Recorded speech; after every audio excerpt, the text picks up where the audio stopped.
After my husband Michael came home from Afghanistan, we went to counseling. I knew that Michael was going to be a different person.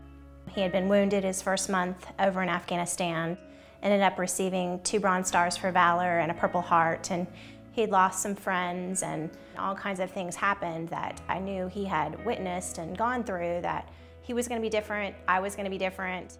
I was a bit naive thinking that this adjustment back home from the battlefield was going to be easy, and it wasn't. I was a single mom while he was away, and it was just going to be hard for us to transition back. Seeking a counselor actually helped me know that it was easier for me to heal and easier for me to get over some of these emotions by talking about it, getting it off my chest.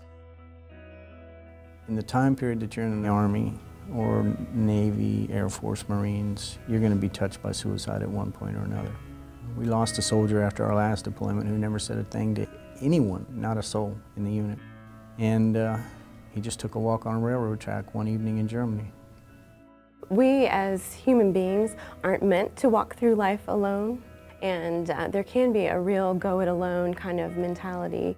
Really, the message that we're sending through Camaraderie Foundation and the support for counseling is the very opposite. No, you shouldn't be able to do it alone. That's not the way that we're wired as human beings. And it's absolutely a sign of strength to raise your hand and say, we need a little bit of help. And when that happens, we want Camaraderie to be there to help them.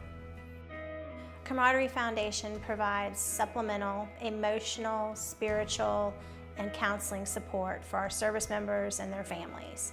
We provide it anonymously, so if a service member or a family member doesn't want anybody to know that they're wanting this help, they can rest assured that our organization is 100% anonymous, and we try our hardest to make sure that the counselor with the service member or the family member is a good fit for them. I came to the Camaraderie Foundation for support because they had the treatment necessary for me to heal my PTSD. It's extremely important to have organizations such as the Camaraderie Foundation out there for us to utilize to heal and to move on with our lives. I hope that Camaraderie ends up in many states, ends up helping as many service members and families as we possibly can, because these brave men and women and their families have done so much for our country that we need to be there for them when they come home.